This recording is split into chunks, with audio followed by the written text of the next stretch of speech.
Hey, my name's Jeff Deppa, and I'm here at Brownout Studios, also Grammy Boy Entertainment. I first came here around Memorial Day of 2017. I wrote about a dozen songs this past winter, and I spent most of the winter just putting those songs together, and this was kind of the first time that I've even brought these songs out to anybody. So it was a little nerve-wracking, but Oz is super friendly and super encouraging and just loves digging into songs, the craftsmanship, and seeing what's going on. And before we even hit the record button, before we even really went into the studio, we just sat down. I showed him what I was working on, kind of where my ideas were going, and then we just kind of went from there, and he bounced some ideas off me that I really liked. I was playing the song kind of fast, kind of hard, at a higher register. You gave it away, secrets you've been holding, instant escape.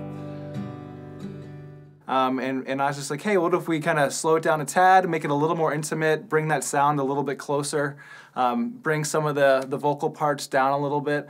I hear, let me just tell you my thoughts. Yeah, go for it. So I hear two different versions of this song. I'd love to change your voice. Okay. I love the guitar. Thank you. I want to keep just the guitar, and I want to change your voice to a whisper. Okay.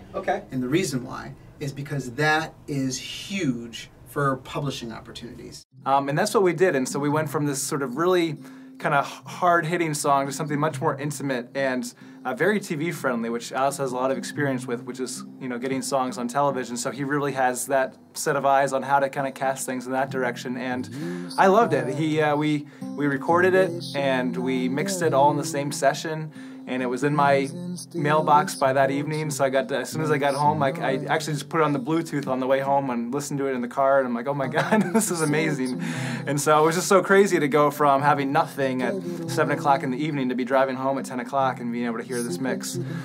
So it was really cool to see something turned around that quickly.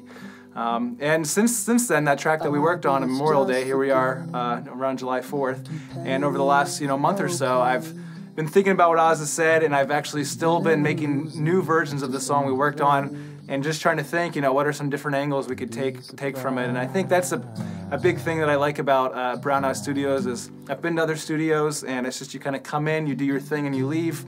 There isn't really that client relationship. There's not even really, a lot of artists get stuck on what do they do after they leave the studio. They have this great song, and then they just don't know where to go after that. So I like that there's this kind of holistic, integrated aspect to Brownout and Grammy Boy, which not just you're recording the songs, but you're producing it, you're seeing the mix, you're sitting there, you're making the mix together, and you're thinking about the next steps. And I think because of that, it's a very unique studio, especially for the Philadelphia area. Alone in the dark.